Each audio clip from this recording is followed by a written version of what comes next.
जय Hind and hello guys, स्वागत है आपका आपके अपने YouTube चैनल ज्ञानदेह होस्ट में। और इस वीडियो में मैं आपको बताने वाला हूं यूनियन पब्लिक सर्विस कमीशन यानी कि यूपीएससी इंजीनियरिंग सर्विसेज यानी कि ईएससी ऑनलाइन फॉर्म 2026 के बारे में कि कैसे आपको इस न्यू वैकेंसी का फॉर्म फिलअप करना है जो कि आपकी 2026 बैच के लिए निकाली गई है। इस वीडियो के अंदर आपको कंप्लीट जानकारी दी जाएगी और आपको बताया जाएगा बहुत ही अच्छे से कि कैसे आपको यूपीएससी के इस न्यू वाले पोर्टल का इस्तेमाल करते हुए आपका ओटीआर करना है और कैसे फिर आपको आपका फॉर्म फाइनल सबमिट करना है।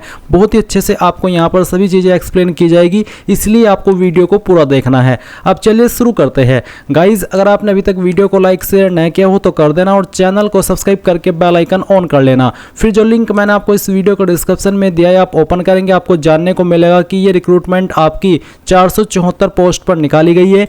एज लिमिट आपकी 21 से 30 साल के बीच रखी गई है। फीस की अगर बात करें तो जनरल ओबीसी के लिए 200 है, SC ST pH and all category female इनके लिए कोई फीस नहीं है। फॉर्म आप लोग 26 सितंबर से लेकर के 16 अक्टूबर 2025 तक भर पाएंगे।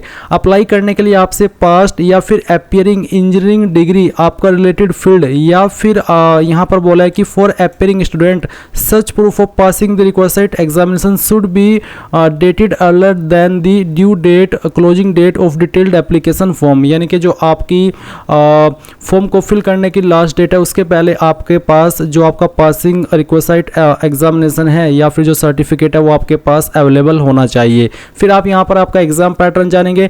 एंड गाइज, आप इस ऑफिशियल नोटिफिकेशन से जो मैंने अभी आपको एलिजिबिलिटी की इन्फॉर्मेशन दी है वो सभी इन्फॉर्मेशन यहाँ से डबल चेक कर सकते हैं। ये सभी इन्फॉर्मेशन डबल चेक करने के बाद में अगर आप इसमें एलिजिबल है और आपका इंटरेस्ट है तो आप कैसे न्यू पोर्टल का इस्तेमाल करते हुए फॉर्म भरेंगे जान लीजिए। आप यहाँ पर क्या करेंगे, इंपॉर्टेंट लिंक के सेक्शन में आएंगे और applying online link through OTR इसके ऊपर क्लिक करेंगे। देन आपके सामने ये वाला पोर्टल आ जाएगा जो कि रिसेंट में लॉन्च किया है। अगर आपने इस वाले पोर्टल का इस्तेमाल करके पहले ही कोई फॉर्म भर लिया है तो आप डायरेक्टली लॉगिन कर लेंगे। बट गाइज, अगर आप फ्रेशर है, आपने इस पोर्टल का इस्तेमाल करके अभी तक कोई फॉर्म भरा ही नहीं, तो आप यहाँ पर सबसे पहले क्रिएट अकाउंट इसके ऊपर क्लिक करेंगे। देन आपके सामने इस तरह से इंस्ट्रक्शंस आएंगे, यहाँ पर टिक करेंगे, प्रोसीड फॉर अकाउंट क्रिएशन इसके ऊपर क्लिक करेंगे। फिर गाइज आपको यहाँ पर इसमें ईमेल आईडी देखने को मिलेगी। आप आपकी ईमेल आईडी डालिए जो कि आप रजिस्टर करना चाहते हैं और उस ईमेल आईडी को दोबारा डाल करके आप यहाँ पर वेरीफाई कीजिए। फिर एक कैप्चा कोड डालिए, यहाँ पर टिक कीजिए और गेट ओटीपी इसके ऊपर क्लिक कीजिए।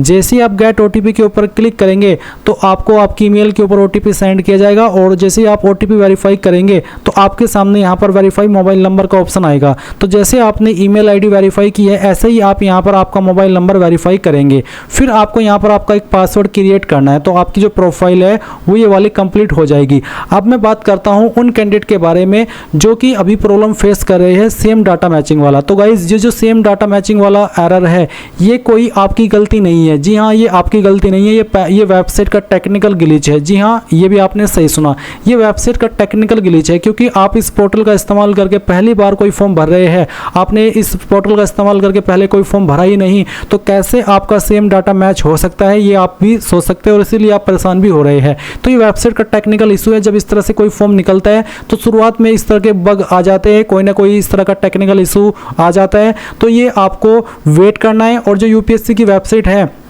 यही वाली या फिर जो यूपीएससी की ऑफिशियल वेबसाइट है आप उसके ऊपर जाकर के इनको ईमेल कर सकते हैं कि इस तरह से आपकी इस वेबसाइट के अंदर एरर आ रहा है, आप इसको कृपया करके सही कर दीजिए ताकि वो जल्दी से जल्दी इसको सही कर सके। ये हेल्प डेस्क का नंबर है और ईमेल आईडी भी आपको यहाँ पर दी गई है। आप इस ईमेल के ऊपर यूपीएससी इसके बाद यहाँ पर आप देखेंगे soap@nic.in ये आपकी ईमेल आईडी है। इसके ऊपर जब आप ईमेल करेंगे और लिखेंगे कि इस तरह से बग आ रहा है, इस तरह से एरर आ रहा है जबकि मैं पहली बार इस पोर्टल का इस्तेमाल करके कोई फॉर्म भर रहा हूं तो क्यों मेरे सामने इशू आ रहा है, कृपया करके आप इस जो टेक्निकल ग्लिच है इसको सही कर दीजिए। तो जैसे ही आप वहाँ पर उनको बड़ी संख्या में ईमेल करेंगे तो उनकी नज़र में ये जो केस है वो जाएगा और वो इसके ऊपर काम करेंगे और इस प्रॉब्लम को जल्द से जल्द ख़त्म कर देंगे। सेकंड प्रॉब्लम आपकी फ़ोटो की आ रही है, तो फ़ोटो के बारे में आपको आगे चल करके जब फ़ोटो वाला सेक्शन आएगा उसकी जानकारी दी जाएगी ताकि आप फ़ोटो अपना 75% फेस के साथ अपलोड करें। आपको फ़ोटो अपलोड करके जूम करना है, जूम बिल्कुल बिल्कुल आपको आपके सिर्फ ठुड्डी तक ही रखना है, आपको एक्स्ट्रा उसमें पार्ट नहीं रखना है, पासपोर्ट साइज नहीं रखना है, क्योंकि अगर आप पासपोर्ट साइज करेंगे तो एरर आता रहेगा। तो आपको आपका फेस पूरा फेस ठुड्डी तक, तो अगर आप ठुड्डी तक और जो आपका माथा है यहाँ तक रखेंगे आपका फेस, तो आपका जो फोटो है वो अपलोड हो जाएगा। जब आगे मैं जाऊँगा इस वीडियो में तो वहाँ पर भी आपको फोटो के बारे में एक्सप्लेन करूँगा और बहुत ही अच्छे से बताऊँगा। वीडियो आपकी लॉन्ग रहेगी क्योंकि यहाँ पर सभी डिटेल्स में एक एक पॉइंट अच्छे से क्लियर करने वाला हूँ, तो आप वीडियो को देखते रहिए। अब आप यहाँ पर एक न्यू पासवर्ड अपना बनाएंगे। पासवर्ड आपका कैसा हो उसका एग्जांपल आप यहाँ पर देख लीजिए। पासवर्ड के अंदर इंग्लिश का कैपिटल लेटर कम से कम एक, स्मॉल लेटर कम से कम एक, इसके बाद में कोई एक स्पेशल कैरेक्टर और साथ ही डिजिट, कुछ इस तरह का पासवर्ड आप यहाँ पर बना लेंगे जिसमें तीनों चीज़ें होनी चाहिए। साथ ही साथ आपके पासवर्ड की लेंथ यहाँ पर 8 से 16 कैरेक्टर के बीच में होनी चाहिए। तो जो मैंने डेमो दिया है आपको पासवर्ड का, उसके आप उसको ध्यान में रखते हुए आप यहाँ पर पासवर्ड डालेंगे, उसको दोबारा डाल करके वेरीफाई करेंगे और फिर क्रिएट पासवर्ड के ऊपर क्लिक करेंगे। क्रिएट पासवर्ड पर क्लिक करने के बाद आप देखेंगे congratulation you have successfully created your account. अब आप यहां से ओके कर देंगे। इसके बाद कंटिन्यू टू लॉगिन यहां पर क्लिक करेंगे। अब आप यहां पर आपका मोबाइल नंबर डालेंगे जो कि अभी आपने रजिस्टर किया है, ये कैप्चा कोड डालेंगे और सेंड ओटीपी के ऊपर क्लिक करेंगे। इसके बाद में आपके नंबर के ऊपर ओटीपी जाएगा, वो ओटीपी यहां पर डाल करके वैलिडेट ओटीपी इसके ऊपर क्लिक कर दीजिए। अब गाइज आप यहां पर आपके डैशबोर्ड में आ जाएंगे, जैसे कि आप वीडियो में देख सकते हैं। आप यहां पर लॉग आउट और आपका registered email address and number देख पा रहे हैं। अभी आपको क्या करना है, आप यहां पर यूनिवर्सल रजिस्ट्रेशन इसके ऊपर क्लिक करेंगे। अब गाइज आपके सामने यहां पर कुछ ऐसा इंटरफेस आएगा जैसे कि आप वीडियो में देख सकते हैं। यहां पर आपको जो आपका नाम फिल करना है, अगर आपके नाम में 3 वर्ड है जैसे कि फर्स्ट नेम, मिडिल नेम और लास्ट नेम, तो आप यहां पर कैसे भरेंगे उसका एग्जांपल आपको दिया है। अगर आपके नाम में 2 वर्ड है तो आप फुल जो नेम है उसमें फर्स्ट नेम भरेंगे और मिडिल नेम खाली छोड़ देंगे and then last name enter करेंगे।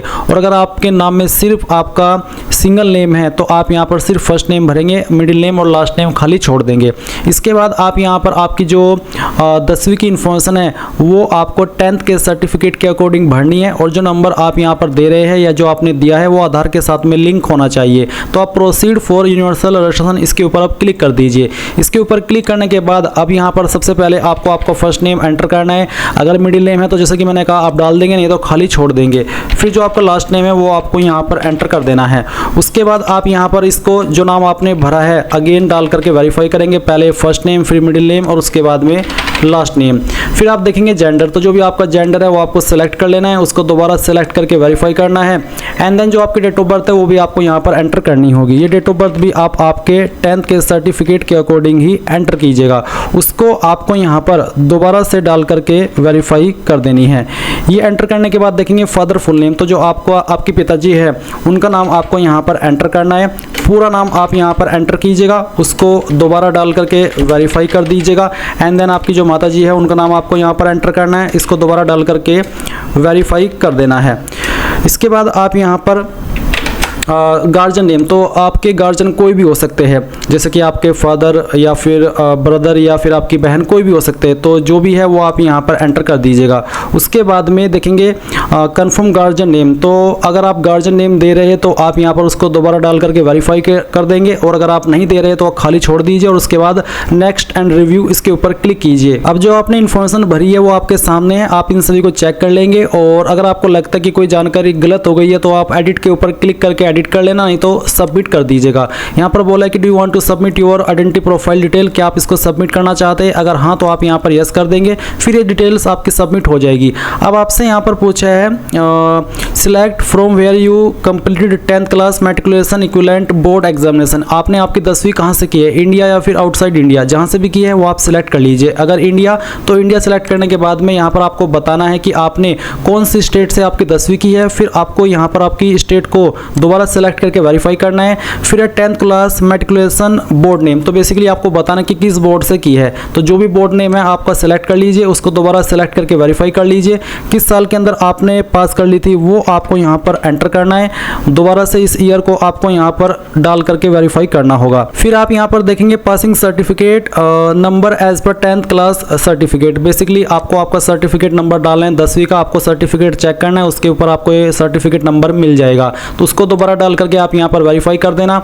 उसके बाद में आप 10वीं का जो भी रोल नंबर था वो आप यहाँ पर एंटर करेंगे, इसको दोबारा डाल करके आप यहाँ पर वेरीफाई कर देंगे। फिर 10th class matriculation equivalent certificate issue date, यानी कि जो आपका सर्टिफिकेट है कब जारी हुआ था वो डेट आपको यहाँ पर एंटर करनी है। ये डेट भी आपको आपके सर्टिफिकेट के ऊपर ही देखने को मिल जाएगी। इसको दोबारा डाल करके आप यहाँ पर वेरीफाई कर दीजिएगा।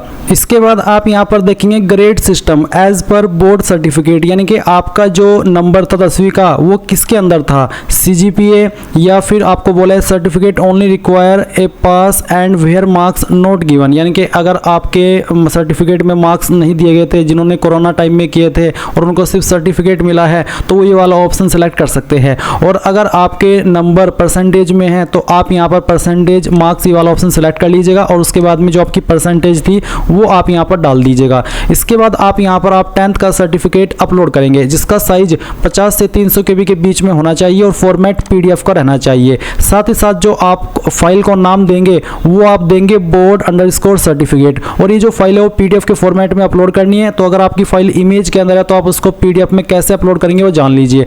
आप गूगल के अंदर आएंगे और सर्च करेंगे इमेज टू PDF। ये सर्च करने के बाद पहले वाली वेबसाइट ओपन कर लेंगे, सिलेक्ट JPG इमेज के ऊपर क्लिक करेंगे और जो आपका 10th का सर्टिफिकेट है वो फाइल सिलेक्ट करके वो यहाँ पर ओपन कर लेंगे। कन्वर्ट टू PDF पर क्लिक करेंगे, डाउनलोड PDF के ऊपर क्लिक करके इस फाइल को डाउनलोड कर लेंगे और उसके बाद में आप यहाँ पर इसमें जो फाइल नेम है वो देंगे board_ सर्टिफिकेट, जैसे कि आप यहाँ पर वीडियो में देख सकते हैं, मैं इसको हाईलाइट कर दे रहा हूँ। तो ये नाम आपको फाइल का देना है और जैसे ही आप यहाँ पर फाइल सेलेक्ट कर लेंगे, जैसे कि अगेन मैं आपको दिखाता हूँ सिलेक्ट करके, चलिए मैं यहाँ पर आता हूँ, मैंने इसको जो नाम है वो दिया है ये वाला, फिर मैं इसको ओपन करता हूँ और आप देखेंगे कि आपकी फाइल अपलोड हो चुकी है। आप प्रीव्यू के ऊपर क्लिक करके इसको व्यू भी कर सकते हैं। फिर आप यहाँ पर नीचे इसके ऊपर टिक करेंगे और नेक्स्ट एंड रिव्यू इसके ऊपर क्लिक करेंगे। अब जो आपने इन्फॉर्मेशन यहाँ पर भरी है वो आपके सामने है, आप सभी इन्फॉर्मेशन चेक कर लीजिए और जब आपको लगे कि यहाँ सभी इन्फॉर्मेशन सही है तो आप यहाँ पर सबमिट कर देंगे और यहाँ से यस कर देंगे। यस करने के बाद ये इन्फॉर्मेशन आपकी सेव हो जाएगी। अब आपसे पूछा है has Aadhaar card been issued to you, क्या आपका आधार कार्ड रिसीव आपको हो चुका है, आपके पास है।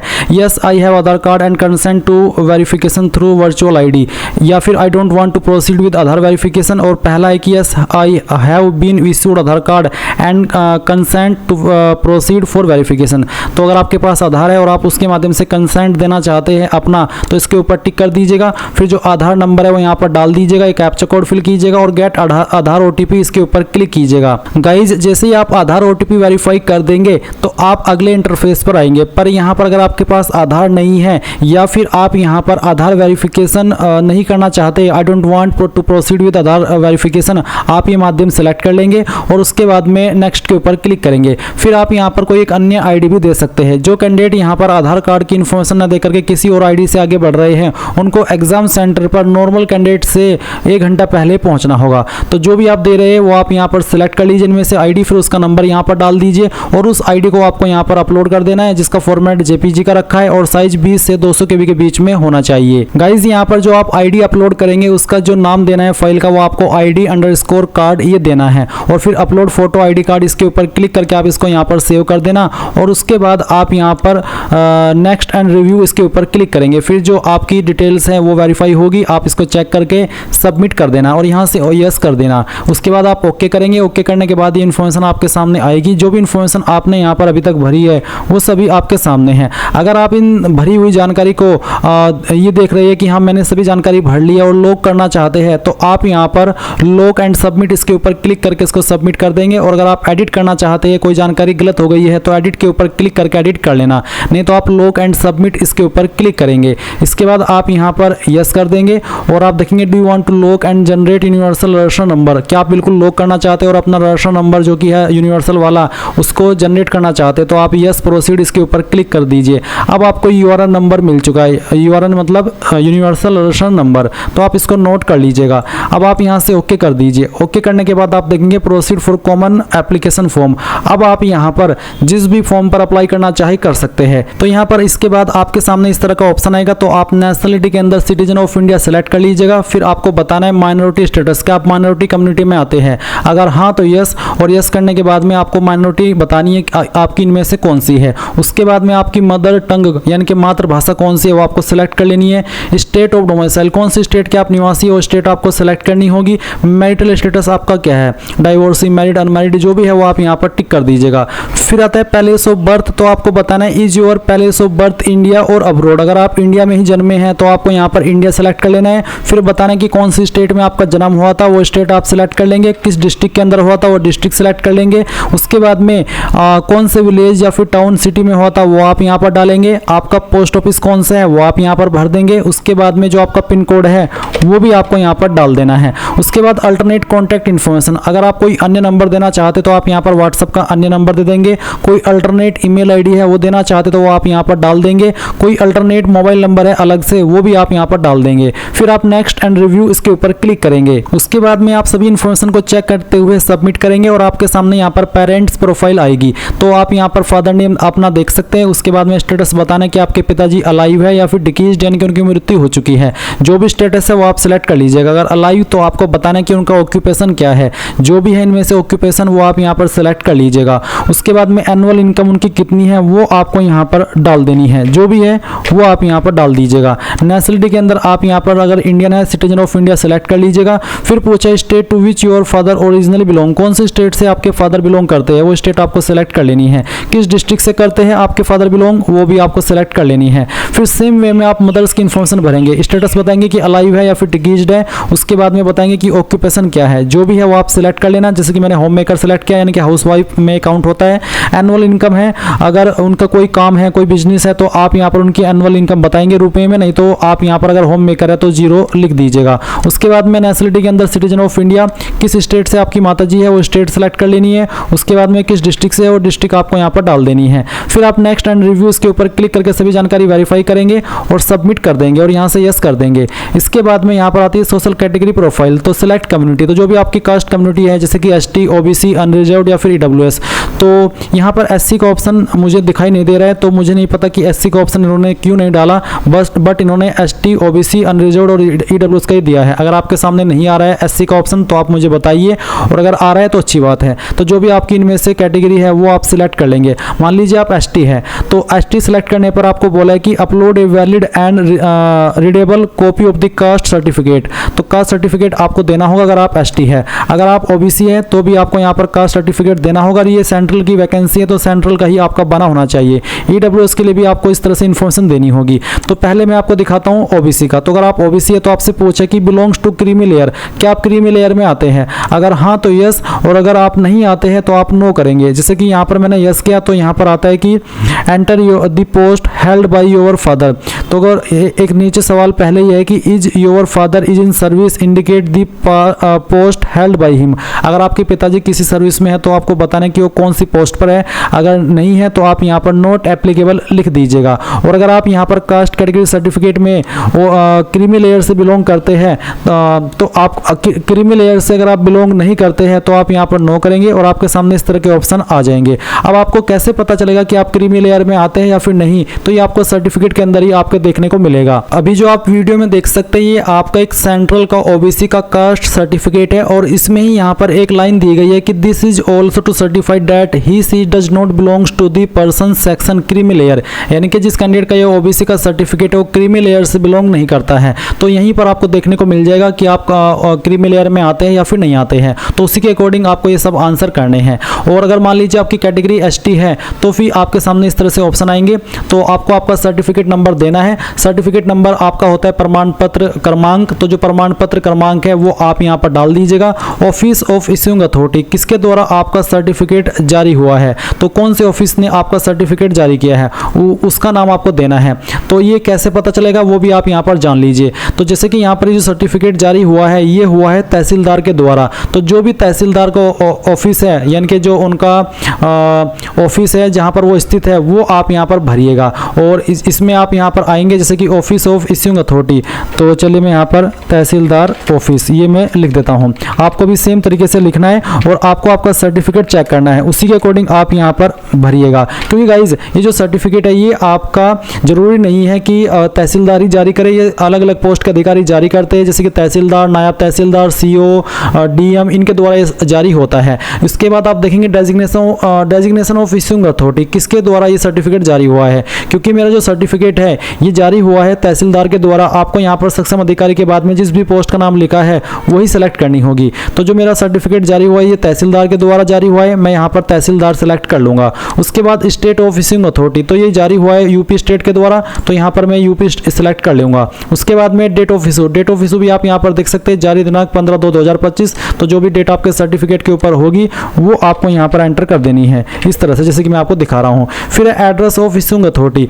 अब ये जो आपका सर्टिफिकेट है, ये मेरा जो सर्टिफिकेट है वो जारी किया है यहाँ पर तहसीलदार ने।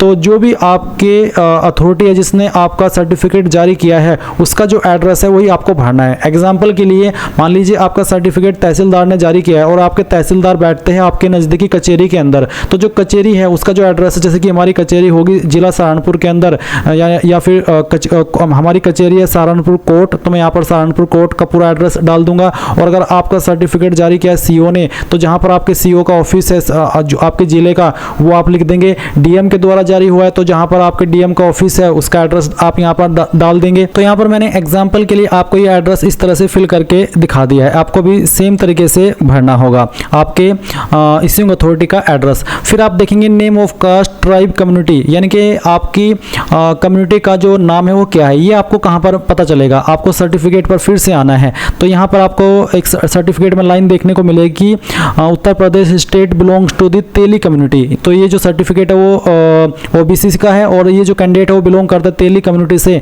तो जो भी आपके सर्टिफिकेट के अंदर लिखा है वो आपको यहाँ पर इस तरह से लिखना होगा। फिर है central list with serial number caste tribe community, ये आप यहाँ पर क्लिक है टू सी लिस्ट, इसके ऊपर क्लिक करके इस लिस्ट से भी चेक कर सकते हैं और आपके सर्टिफिकेट में भी देख सकते हैं। अगर आप आपके सर्टिफिकेट में आएंगे तो आपको यहाँ पर एक लाइन देखने को मिलेगी ये वाली, this is also to certified that he she does not belongs to the person section creamy layer mentioned in the column 3 of the schedule to the government of India. यानी कि जो कॉलम 3 है इसका मतलब है कि ये सीरियल नंबर 3 में आता है, तो यहाँ पर मैं 3 लिख देता हूँ, आपको भी इस तरह से भर देना है। या फिर आप ये जो क्लिक है टू सी लिस्ट के ऊपर क्लिक करके पीडीएफ ओपन करेंगे, यहाँ पर भी आप देख लीजिएगा, जैसे कि यहाँ पर मैं आपको डेमो के लिए बहुत अच्छे से एक्सप्लेन कर रहा हूँ। सभी स्टेट के लिए अलग अलग है, तो आपको आपकी स्टेट में आना है जहाँ पर आपकी स्टेट का मेंशन हो। जैसे कि यहाँ पर उत्तर प्रदेश की आ चुकी है, इसमें आपको आपकी कास्ट देख लेनी है, कौन सी आपकी कास्ट है जो आपने भरी हो। तो जो भी आपकी कास्ट है जो आपने भरी है और फिर उसका जो नंबर है जैसे कि 8, 7 ये इस तरह से आप देख पा रहे हैं ना, वही नंबर आपको यहाँ पर इसमें डाल देना होगा। फिर आप यहाँ पर आपका सर्टिफिकेट भी अपलोड करेंगे। सर्टिफिकेट की जो फाइल नेम है वो होगी कास्ट सर्टिफिकेट और साइज होगा 50 से 300 KB के बीच में और फॉर्मेट पीडीएफ का ही रहेगा। अगर इमेज के अंदर है तो फिर से बताना चाहूँगा, गूगल के अंदर आइएगा, सर्च कीजिएगा इमेज टू पीडीएफ, पहली वेबसाइट ओपन करिएगा, सेलेक्ट जेपीजी इमेज के ऊपर क्लिक कीजिएगा। फिर जो आपका कास्ट सर्टिफिकेट है वो फाइल आपको यहाँ पर सिलेक्ट करनी होगी, ओपन करना होगा, कन्वर्ट टू पीडीएफ के ऊपर क्लिक करना होगा। उसके बाद डाउनलोड पीडीएफ के ऊपर क्लिक करके फाइल को डाउनलोड करना होगा। उसके बाद आप आपकी फाइल को नाम देंगे कास्ट_ सर्टिफिकेट और यहाँ पर सिलेक्ट करेंगे। तो मैंने यहाँ पर कास्ट सर्टिफिकेट फाइल नेम दे करके फाइल को सिलेक्ट कर लिया। अब मैं अपलोड कैटेगरी सर्टिफिकेट इसके ऊपर क्लिक करता हूँ, यहाँ से यस कर देता हूँ, तो देख लीजिए फाइल अपलोड हो चुकी है। अब आप यहाँ पर नीचे इसके ऊपर टिक करेंगे और फिर नेक्स्ट एंड रिव्यू इसके ऊपर क्लिक कर देंगे। इसके बाद आप अपनी इन्फॉर्मेशन को डबल वेरीफाई करने के बाद, प्रीव्यू करने के बाद इस वाले सेक्शन पर आएंगे जहाँ पर पूछे कि क्या कैंडिडेट PWD-BD से बिलोंग करता है, पर्सन विद डिसेबिलिटी। अगर हाँ तो यस, नहीं तो नो करेंगे। और नो करने के बाद आपसे पूछे have you ever been recommend as a PWD-BD candidate in any examination conducted by UPSC. क्या यूपीएससी के द्वारा जो पास्ट में एग्जाम कंडक्ट किए गए आप उसमें PWD-BD के अंदर रिकमेंड किए गए थे? अगर विकलांग में रिकमेंड किए गए थे कभी तो यस करना, नहीं तो नो कर दीजिए। फिर यहाँ पर टिक करेंगे और नेक्स्ट एंड रिव्यू के ऊपर क्लिक करके यहाँ से सबमिट कर दीजिएगा। फिर यहाँ से यस करिएगा। उसके बाद में ये इन्फॉर्मेशन भी आपकी सेव हो जाएगी। अब आपके सामने यहाँ पर एड्रेस की इन्फॉर्मेशन आ चुकी है। तो पहले आपको माई एड्रेस में अपना एड्रेस भरना है। तो जो भी एड्रेस है वो आप भरेंगे।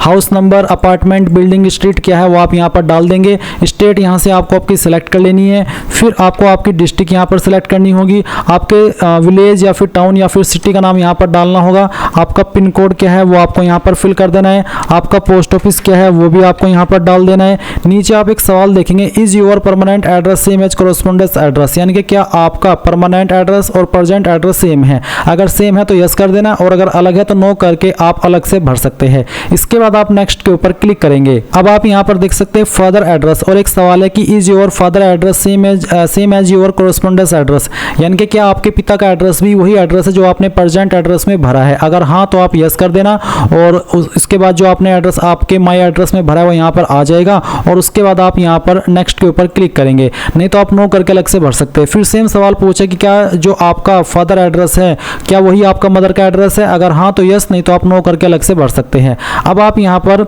इसमें नेक्स्ट एंड रिव्यू के ऊपर क्लिक करेंगे। सभी जानकारी चेक करने के बाद सबमिट करके यहाँ से यस कर देंगे। फिर ये इन्फॉर्मेशन भी आपकी सेव हो जाएगी। अब आती है क्वालिफिकेशन की जानकारी।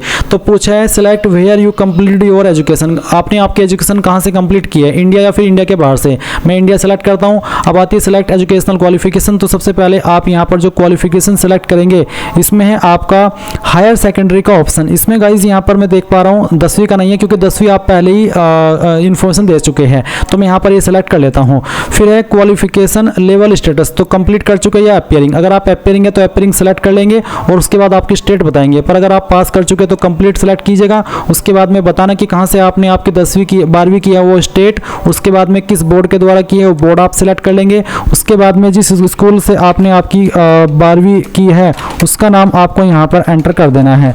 जो भी नाम है वो पूरा नाम आप यहाँ पर एंटर कर दीजिएगा। सब्जेक्ट्स आपके पास क्या कहते हैं, बोला है enter all your subjects separated by commas, जैसे कि एग्जाम्पल भी आपको दिया है। तो जो भी आपके पास 12वीं के अंदर सब्जेक्ट थे वो सब्जेक्ट आपको यहाँ पर एक एक करके एंटर करने हैं और सब्जेक्ट लिखने के बाद में आपको यहाँ पर कॉमा लगा देना है, जैसे कि मैं आपको यहाँ पर लगा करके दिखा दे रहा हूँ। तो जो भी सब्जेक्ट थे सभी लिख देना। फिर यहाँ पर जो 12वीं का रोल नंबर है वो आप यहाँ पर एंटर कर दीजिएगा। इसके बाद में आप यहाँ पर देखेंगे डेट ऑफ क्वालिफिकेशन कंप्लीशन, कब आपने आपकी जो 12वीं हो कंप्लीट कर ली थी वो आपको यहाँ पर एंटर कर देना है। तो जो भी है वो आप यहाँ पर इस तरह से डाल दीजिएगा। उसके बाद में नंबर आपके किसके अंदर थे वो आप डाल दीजिए। सीजीपीए तो सीजीपीए, परसेंटेज है तो परसेंटेज सेलेक्ट करके आपको बताना है कि कितनी परसेंटेज आपकी आई थी। और select medium of stream course, तो आपका मीडियम ऑफ स्ट्रीम कोर्स क्या था, इसमें से वो आपको सिलेक्ट कर लेना, हिंदी इंग्लिश या फिर जो आपकी कोई रीजनल लैंग्वेज है वो। तो जो भी है वो आप सिलेक्ट कर लेना और ऐड के ऊपर क्लिक करके ऐड कर देना। इसके बाद में आप यहाँ पर देखेंगे कि ये जो क्वालिफिकेशन है वो आपकी ऐड हो चुकी है। एंड गाइज अब आप यहाँ पर अगेन इसमें इंडिया सेलेक्ट करेंगे और जो आपकी अन्य क्वालिफिकेशन है उसको देंगे। तो यहाँ पर अब आपको क्या करना है, इसके बाद में आप सेलेक्ट करेंगे यहाँ पर अगर आपके पास डिप्लोमा है तो आप डिप्लोमा सेलेक्ट कर सकते हैं, 12th प्लस ग्रेजुएट है तो आप वो सेलेक्ट कर सकते हैं, और अगर आपने 12वीं के बाद में ग्रेजुएशन किया है तो आप यहाँ पर ग्रेजुएट सेलेक्ट कर लेंगे। फिर आप यहाँ पर क्वालिफिकेशन लेवल स्टेटस में सेलेक्ट करेंगे कि आपने कंप्लीट कर लिया या अभी आप कर रहे हैं।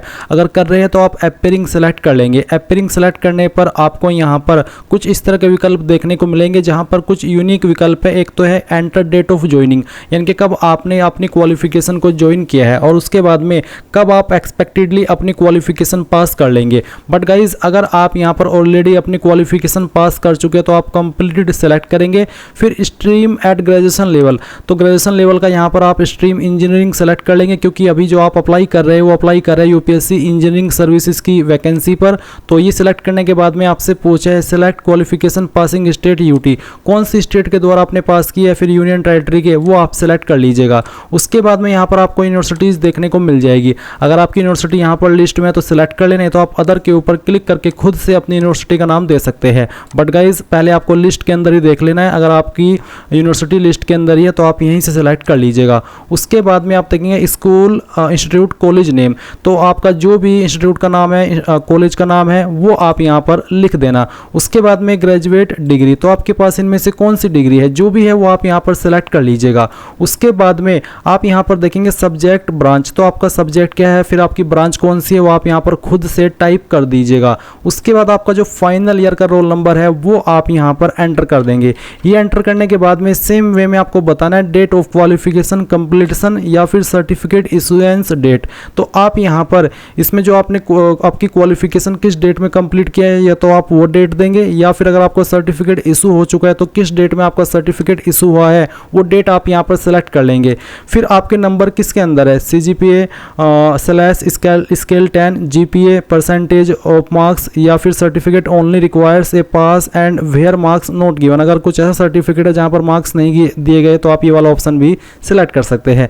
अगर आपके नंबर परसेंटेज में तो आप परसेंटेज सिलेक्ट करेंगे और फिर बताएंगे कि कितनी परसेंटेज आपको आई है। उसके बाद में select medium of stream course, तो आपका मीडियम क्या था कोर्स का, इंग्लिश, हिंदी या फिर कोई अन्य जो भी है वो आप सिलेक्ट कर लेना। फिर आप ऐड के ऊपर क्लिक करना। ऐड के ऊपर क्लिक करने के बाद में गाइज यहाँ पर जो क्वालिफिकेशन की जानकारी आपने ऐड की है वो आप यहाँ पर देख सकते हैं। और अगर आप कोई और क्वालिफिकेशन भी देना चाहते हैं आपके पास है तो आप यहाँ पर इसमें इंडिया सेलेक्ट करके सेम वे में जो आपके पास अन्य क्वालिफिकेशन अगर है तो कोई तो आप सिलेक्ट कर लीजिएगा जैसे कि post graduate, PhD, diploma, ITI जो भी है वो आप दे सकते हैं। नहीं तो आप नीचे की तरफ प्रीव्यू एंड नेक्स्ट इसके ऊपर क्लिक करेंगे और फिर गाइज आप यहाँ पर इसको सेव कर देंगे। उसके बाद आप ओके करेंगे। ओके करने के बाद आपसे पूछे have you ever been self employed, क्या आप कभी सेल्फ एम्प्लॉयड रहे, कोई काम किया खुद का। अगर हाँ तो यस, और यस करने के बाद आपको उसकी इन्फॉर्मेशन देनी होगी जैसे कि नेचर ऑफ एम्प्लॉयमेंट क्या था, मंथली इनकम कितनी थी, कब आपने जॉब ज्वाइन की थी वो डेट, और उसके बाद में अगर आप करंटली वर्क कर रहे हैं तो यस, नहीं तो आप नो कर देंगे। फिर कब तक आपने की थी वो डेट आप बता देंगे और किस ऑर्गेनाइजेशन के अंदर काम की थी उस ऑर्गेनाइजेशन का नाम आपको देना होगा। पैलेस ऑफ एम्प्लॉयमेंट यानी कि जो आपका पैलेस है उसका पूरा एड्रेस आपको देना होगा जहां पर आपने जॉब की थी या फिर अपना जो बिजनेस था वो किया था। अगर आपने नहीं किया सेल्फ एम्प्लॉयड कभी भी काम तो आप नो कर देना और उसके बाद नेक्स्ट के ऊपर क्लिक करके प्रीव्यू एंड नेक्स्ट यहां पर क्लिक करेंगे। अब आप इसको सबमिट कर देना है और यहां से आपको इसको यस कर देना है। फिर आप ओके करेंगे। ओके करने के बाद अचीवमेंट्स का ऑप्शन है, आपसे पूछे do you have any other achievements, कोई अचीवमेंट्स है तो यस कर देना जैसे कि प्राइज, मेडल, स्कॉलरशिप है तो यहाँ भर देंगे, कोई सर्टिफिकेट है NCC का या फिर स्पोर्ट्स का तो यहाँ पर डालेंगे, कोई पोजीशन है आपकी कॉलेज स्कूल के अंदर उसकी इन्फॉर्मेशन यहाँ पर, और कोई एक्स्ट्रा करिकुलर एक्टिविटीज़ है तो उसकी इन्फॉर्मेशन यहाँ पर अगर कोई अचीवमेंट्स आपकी नहीं है तो आप नो कर दीजिए और उसके बाद नेक्स्ट एंड प्रीव्यू के ऊपर क्लिक करके यहाँ से सबमिट कर दीजिए। अब एक बार फिर से यस कीजिए और यहाँ से ओके कर दीजिए। अब आता है previous UPSC examination detail, have you ever appeared in any UPSC examination so far in previous year, पिछले सालों के अंदर क्या आपने कोई UPSC का एग्जाम दिया है, अगर हाँ तो यस, नहीं तो नो करेंगे और नेक्स्ट के ऊपर क्लिक कर देंगे। फिर पूछे कि क्या आप कभी UPSC के द्वारा किसी एग्जाम से निकाले गए हो, अगर हाँ तो यस, नहीं तो आप नेक्स्ट एंड प्रीव्यू नो करके नेक्स्ट एंड प्रीव्यू के ऊपर क्लिक करेंगे और यहाँ पर सबमिट कर देंगे। फिर यहाँ से यस करेंगे और ओके कर दीजिएगा। अब आप यहाँ पर आपका फोटो और जो आपका सिग्नेचर है वो अपलोड करेंगे। फोटो का साइज 20 से 50 के भी रखा है और फाइल नेम आपका फोटो को देना है फोटो, और आपका फेस मस्ट कवर एटलीस्ट 75% और 3/4 of the area in the photo, और फोटो आपका कैमरे की तरफ देखने वाला होना चाहिए, कोई सेल्फी वेल्फी आपको अपलोड नहीं करनी है। और गाइडलाइंस भी आप यहाँ पर देख लीजिए किस तरह का फोटो अपलोड करना है। अभी गाइज यहाँ पर आपको फोटो के नीचे डेट और नाम लिखना अनिवार्य नहीं है क्योंकि जो फोटो का एग्जाम्पल है वो आपको यहाँ पर दे रखा है। अगर इन्होंने यहाँ पर फोटो के नीचे नेम और डेट लिखवानी होती तो गाइज यहाँ पर ये जो एग्जाम्पल दे रखा है फोटो का तो वो ऐसा ही देते जिसमें कि आपको फोटो के नीचे डेट और नेम लिखना होता है, पर यहाँ पर ऐसा कुछ नहीं बोला गया और नहीं दिखाया गया है। बस आपको यहाँ पर ध्यान रखना है इस चीज का, जो यहाँ पर आपको फोटो दी है डेमो के, आपको पूरा का पूरा फेस इस तरह से दिखाना है और बैकग्राउंड व्हाइट रखना है और इस तरह के फोटो बिल्कुल भी एक्सेप्ट नहीं होंगे, नहीं तो आपका फॉर्म रिजेक्ट हो जाएगा। अब ये चीज आपने ध्यान में रख ली। साइज फोटो का 20 से 200 KB के बीच में रहना चाहिए, पिक्सल कितने हो इससे कोई फर्क नहीं पड़ता। अब आप okay I understand and accept इसके ऊपर क्लिक करेंगे और जहां पर आपका फोटो है दिए गए इंस्ट्रक्शंस के अकॉर्डिंग वो फाइल सेलेक्ट करेंगे, ओपन करेंगे, इस तरह से फोटो आएगा।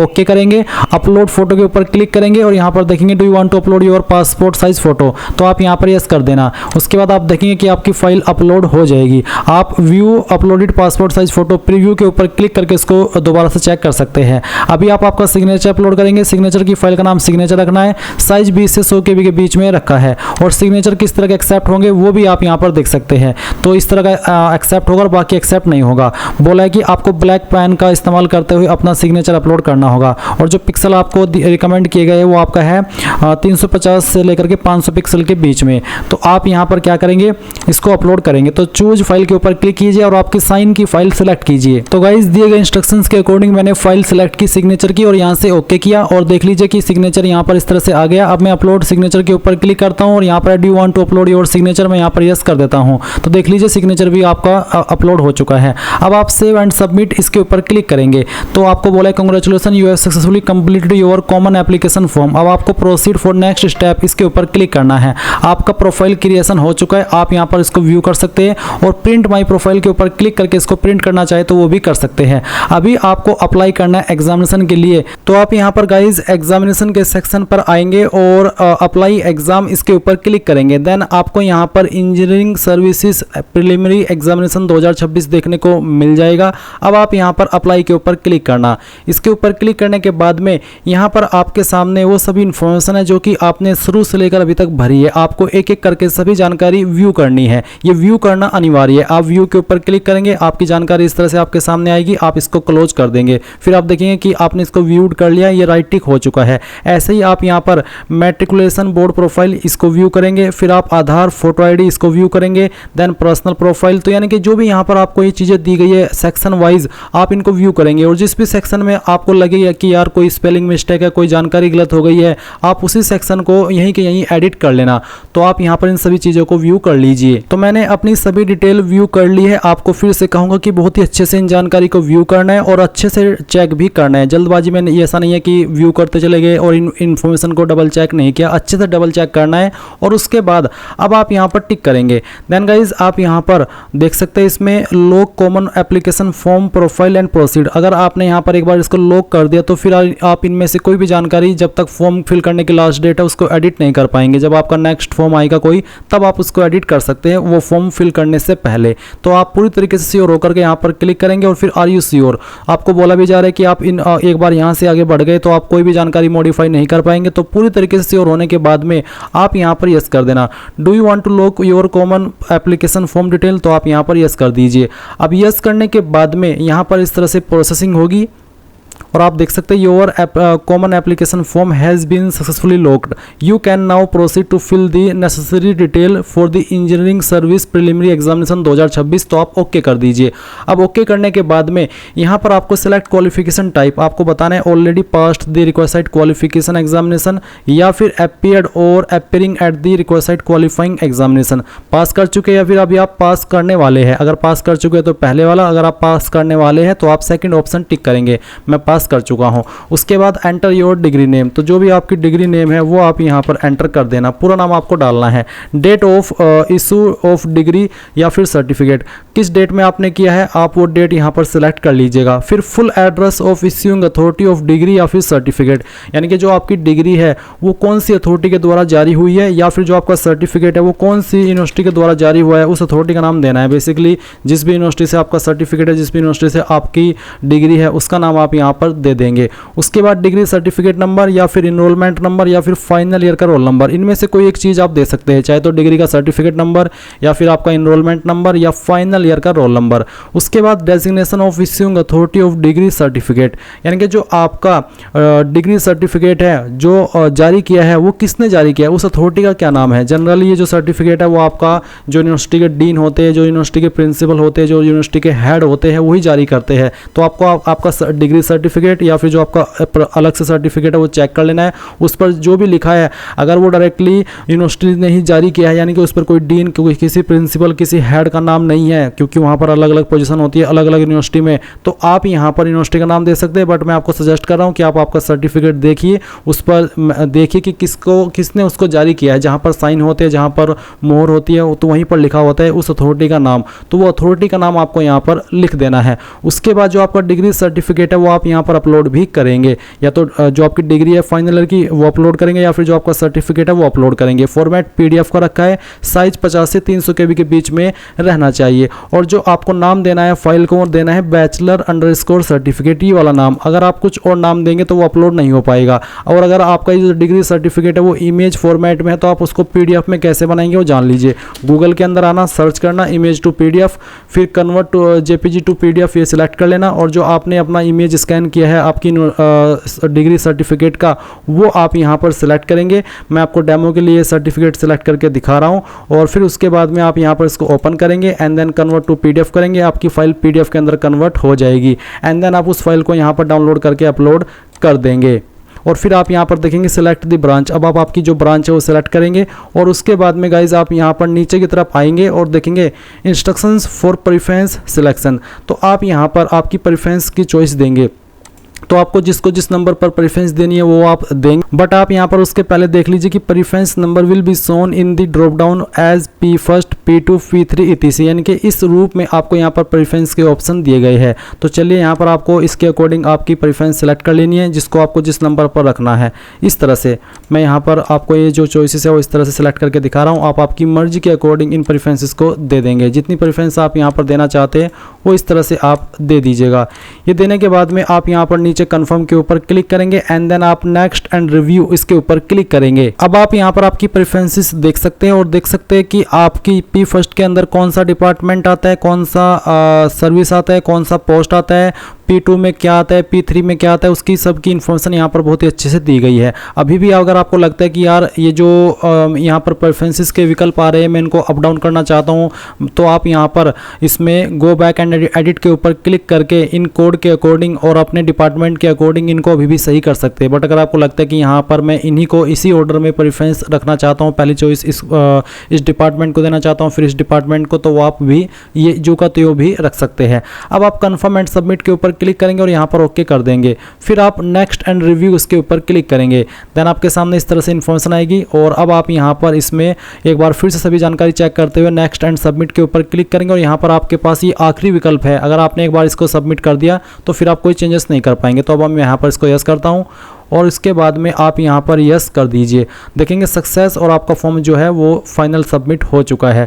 अभी आप यहाँ पर इसमें क्या करेंगे, अपने फॉर्म का जो प्रिंट है वो लेंगे। उसके पहले आप यहाँ पर देख लीजिए आपका जो मेन एग्जाम सेंटर है वो आप कहाँ रखना चाहते हैं, वो सिटी आप सिलेक्ट कर लीजिए। फिर आप नेक्स्ट एंड रिव्यू इसके ऊपर क्लिक करेंगे एंड देन यहाँ पर सबमिट करेंगे और यहाँ पर आप यस कर देंगे। फिर आप एक बार फिर से यस करेंगे और इसके बाद आपका फॉर्म सक्सेस। यहाँ पर अगेन आप इस तरह का इंटरफेस देखेंगे और अब आप यहाँ पर देखेंगे आपका प्रीलिम एग्जाम सेंटर। अभी जो आपने चॉइस दी है वो आपने मेन एग्जाम सेंटर की दी है, ये आपको चॉइस देनी है आपके प्रीलिम एग्जाम सेंटर की। तो आप इसको सिलेक्ट कीजिए, अगेन नेक्स्ट एंड रिव्यू के ऊपर क्लिक कीजिए, यहाँ पर सबमिट कीजिए और अब आप यहाँ पर देख सकते हैं I have read the declaration and agree finally submit. अब आता है फाइनली सबमिट।